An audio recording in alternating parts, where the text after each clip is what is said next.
Messieurs, dames, bonjour, bonsoir et bienvenue pour une nouvelle présentation de Blu-ray de l'animation japonaise. Et comme je vous l'avais teasé la dernière fois sur Scarlet, nous voici avec la saison 4 de Blue Exorcist, parce qu'officiellement, c'est la saison 4, puisqu'on rappelle que la précédente partie, Illuminati, est officiellement, ou en tout cas officieusement, la saison 3, et qu'il nous reste encore une saison de retard en Blu-ray qui devrait arriver avant la fin de l'année, avec Blue Knight Saga, que je vous ferai dès que ça sera sorti chez Crunchyroll. Mais aujourd'hui, on va faire l'arc intermédiaire de Beyond the Snow Saga. D'ailleurs, petite anecdote, voilà, avant qu'on commence et que je vous présente ce coffret et qu'on parle de cet arc brièvement, qu'on présente les bonus et ainsi de suite, même s'il n'y aura pas de passage VF, puisque je vous mettrai dans la description un passage VF pris depuis Illuminati, puisque c'est à continuité au niveau VF, ça ne bougera pas de toute façon jusqu'à la fin, donc il n'y a aucune raison d'en remontrer. Il faut savoir que j'ai reçu 2 coffrets de la part de Anime Store, chez qui je commande la plupart de mes coffrets. Et donc, très logiquement, voilà, boulette de la part, ils m'en ont envoyé 2. Et donc, je leur ai renvoyé le deuxième. On fait les choses légalement. Alors, j'avais prévu de leur vendre, je le cache pas. Je suis tout à fait honnête, parce qu'on va me dire, sois honnête un peu, t'avais prévu de leur vendre, surtout pour ceux du Discord qui passeraient par là, qui m'ont vu en 4K vouloir revendre le coffret, je l'assume. Je voulais revendre le coffret, mais bon, vu que pour une question une question légale, en fait, Anime Store est en droit de me réclamer le coffret puisque je ne l'ai pas payé, même si c'est une erreur de leur part. Il s'avère que je n'avais techniquement pas le droit, légalement parlant, de le garder. Et donc, voilà, prévenu, renvoyé, un petit bon d'achat, c'est bon enfant, on est dans la légalité, on fait les choses bien. En tout cas, aujourd'hui, Blue Exorcist Beyond the Snow Saga, qui est donc une saison 4 de l'animé, qui est arrivée relativement vite, puisque, a priori, le studio Voln, qui avait pris le relais sur Illuminati, continuait d'adapter cette suite. Et donc, on a un arc on a 2 arcs d'ailleurs, ça s'appelle Beyond the Snow Saga, puisqu'une majorité de la saison se passe dans la neige, ou en tout cas, les événements se passent sous la neige, notamment la première partie de saison liée à Shura Kirigakure, qui, je ne sais plus, je crois, perd ses pouvoirs ou un truc comme ça. En tout cas, on apprend enfin les origines de cette dernière, de quand elle a rencontré Fujimoto, et même avant qu'elle rencontre le père Fujimoto. Et la seconde partie, c'est dédié en grande partie à Yukio, qui doute, en fait, après les événements de l'arc Illuminati, qui est attiré vers l'organisation et par, comment il s'appelle, lui, déjà, je sais plus, c'est quoi le nom du méchant de l'arc Illuminati, c'est un des généraux de Satan, évidemment, Lucifer, merci, ça me revient. C'est le temps que ça me revienne depuis le temps. Et donc, il hésite toujours, puisqu'il déteste Rin. Il y a ses pouvoirs de démon qui s'éveillent, tatata. Puis il arrive ce qui arrive à la fin de la saison. Je vous refais pas les événements. Il quitte tout le monde. Il abandonne la Croix-Vraie pour rejoindre Illuminati. Il se passe une dinguerie qui amène évidemment à l'arc que j'adore particulièrement. Ce sera le prochain coffret. C'est-à-dire Blue Knight Saga, un arc flashback essentiellement, mais que je kiffe vraiment énormément, et je trouve que l'anime lui a énormément rendu hommage. Il n'est pas parfait, mais voilà, c'est pas pour tout de suite, donc on garde ça pour plus tard. Du coup, pour ce coffret, on a la continuité du précédent, avec Illuminati, c'est-à-dire un fourreau rigide. Et ouais, vous ne me voyez pas en colère par rapport au précédent coffret Crunchyroll, c'est-à-dire Shangri-La Frontier, puisque cette fois-ci sur Beyond the Snow, ils ont enfin la continuité en termes de visuel et en termes de charte graphique, en fait, tout court. Le coffret a enfin la continuité. On a toujours un digipack avec d'un côté Rin et Yukio, comme je vous l'indiquais d'ailleurs, et puis qui sont aussi présents sur le coffret, qui a un effet un peu bizarre, je sais pas, sur l'impression, c'est un peu étrange. On aime ou on n'aime pas, bien sûr, le titre de la série qui cache en partie la tête de Shura, puisque d'ailleurs, illustration qui a été layout, c'est-à-dire le croquis de l'illustration a été fait par l'autrice du manga. Je le savais pas, et c'est dans le livret qu'on verra tout à l'heure, parce que oui, il y a un livret, mais on en reparle dans les bonus dans quelques instants. Les 2 petits disques, un digipack en toute somme classique, mais j'aime énormément les couleurs du coffret. Franchement, je les trouve absolument magnifiques. Ce ton évidemment blanc neige, évidemment, avec un côté un peu bleuté, mais un bleu qui se fond parfaitement en fait. Voilà, je sais pas, ça fait un peu peinture en fait. Et regardez, on a un fond de bleu qui se fond avec le blanc. Ça fait un peu écho peut-être au ciel enneigé. Enfin, c'est très joli. J'aime énormément le visuel de cette série, puis d'apprendre d'autant plus, enfin le visuel en tout cas de cet arc. Et de plus, d'apprendre qu'il a été dessiné en partie par l'autrice du manga, ça lui ajoute encore un peu plus de beauté, n'est-il pas?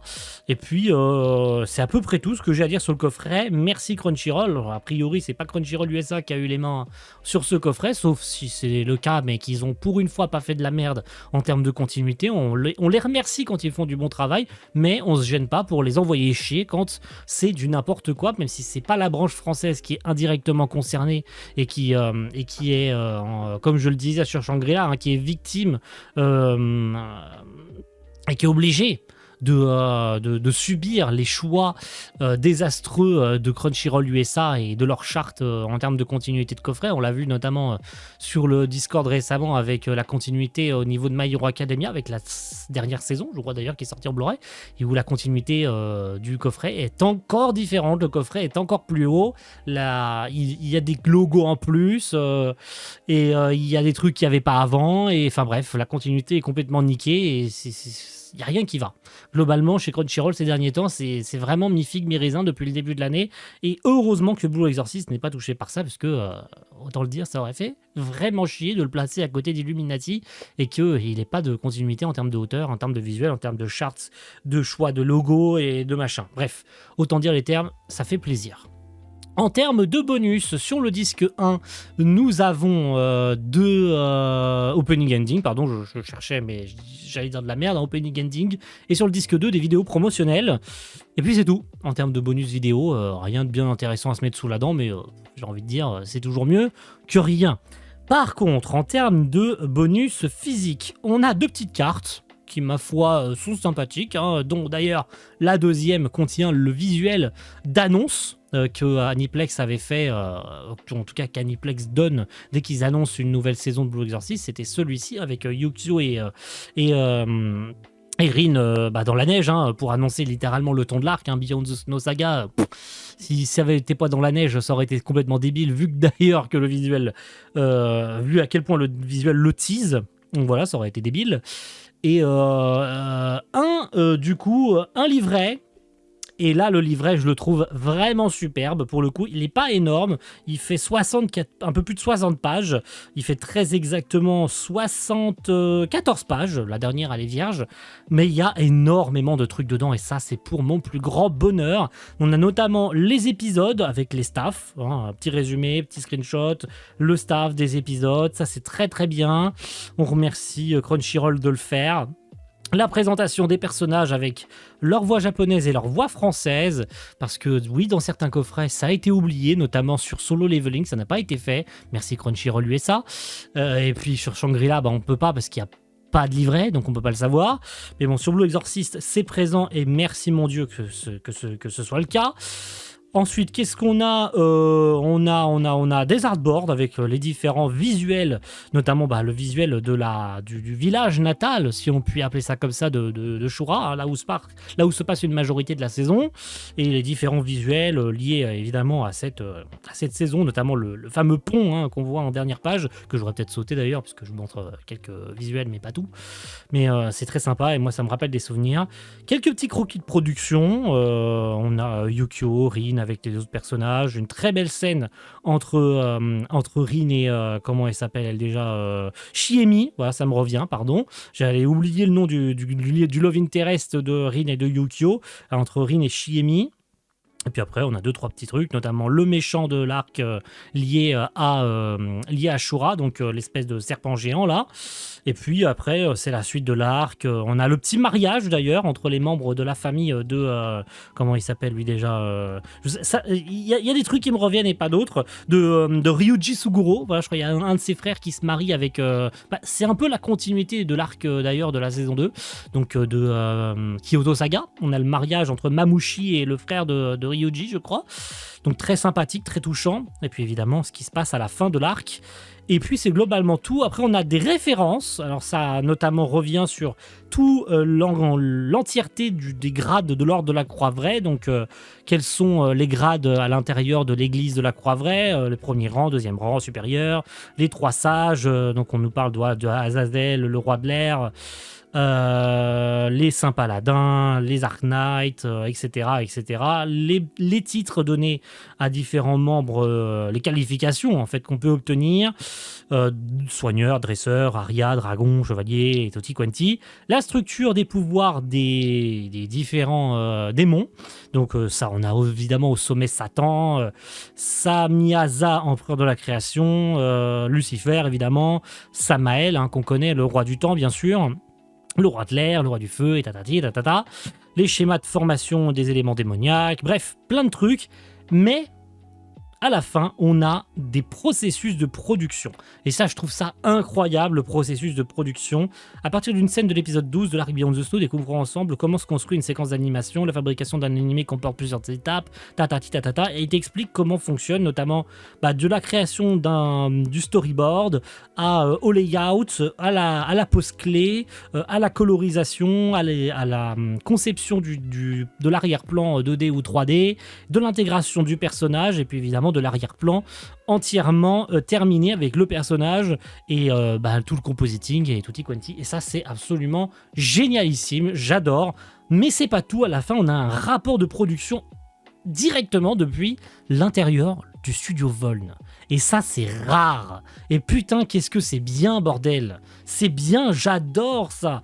Notamment, certaines anecdotes, certainement des membres des équipes du studio Voln à qui probablement Crunchyroll ont posé des questions, ont été se renseigner, ont été probablement directement au Japon prendre des photos chez le studio Voln et poser quelques questions sur comment ça se passe la production de Blue Exorcist, sauf si c'est déjà des bonus présents au Japon, mais si c'est le cas, peu importe si c'est Crunchyroll ou si c'est déjà des bonus disponibles au Japon, c'est génialissime. Donc les documents de référence, un large éventail de crayons de couleur pour faire la colorisation de certains plans, comment ils conceptionnent, où travaillent les animateurs, où travaillent ceux qui conceptionnent les décors 2D ou 3D, quelques petits espaces de détente, et voilà, et putain, c'est 3 pages, honnêtement, c'est 3 pages à tout casser, mais qu'est-ce que ça fait plaisir. Je veux dire, en dépit du fait de ne pas avoir de documentaire, en tout cas énormément de documentaires de comment ça se passe une production d'animé, d'avoir ça là, c'est génial.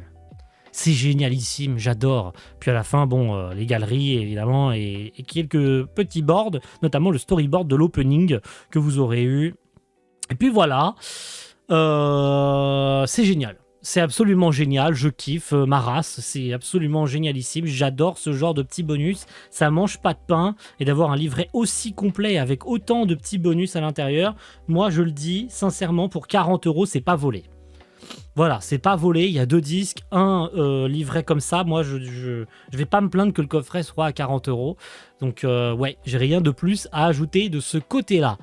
Au niveau débit vidéo, puisqu'on va finir globalement sur ça, il n'y aura pas de passage VF comme je l'ai dit en début de cette présentation. On a, et ça je l'ai appris d'ailleurs, c'est quelque chose comme quoi on en apprend un peu tous les jours. Ils ont décidé, que ce soit comme chez nous ou au Japon, de faire ce qu'on appelle des débits variables et des débits fixes. Ça, je l'ignorais. De temps en temps, il existe des Blu-ray, en tout cas des conceptions au niveau de l'autoring, où la personne qui s'en occupe peut décider de faire un débit variable, c'est-à-dire que le débit, au lieu de rester constamment comme le fait l'édition japonaise que vous voyez ici sous vos yeux ébahis, avec ses quasiment 37 mégabits par seconde, le débit est partout à quasiment 37 mégabits par seconde. Il varie très très peu. Alors je ne sais pas si dans le cas de Blue Exorcist c'est un débit fixe, parce que la ligne serait globalement très plane en fait, mais tout porte à croire en tout cas que c'est le cas. Et a priori ce serait exactement pareil pour notre Blu-ray français qui avoisine les 35 mégabits par seconde, ce qui est pas si mal. Je pense que de toute façon, ça a été encodé à la même période que Illuminati, puisque les saisons étaient déjà sorties. Et je pense que Blue Knight Saga, c'est pareil, hein. Les disques doivent être faits depuis un certain temps maintenant, donc je ne serais pas surpris. Je ne me rappelle déjà plus, j'aurais peut-être dû prendre des notes de Illuminati, de combien on avait, mais je pense qu'on doit avoir globalement la même chose. Mais voilà, comme quoi on en apprend encore tous les jours. Et que de temps en temps, ça peut être sympathique d'aller un peu plus en profondeur dans l'analyse, même si je ne suis pas encore, et je pense que je ne serai jamais autant poussif sur l'analyse que certains professionnels du métier. Mais bon, quand il faut le dire, et c'est sympathique d'avoir l'information pour vous, je pense, parce que certains me remercient de temps en temps pour les infos, donc ça mange pas de pain, ça me fait plaisir, et ça vous fait plaisir. Et puis voilà, je pense qu'on peut s'arrêter là-dessus, messieurs, dames.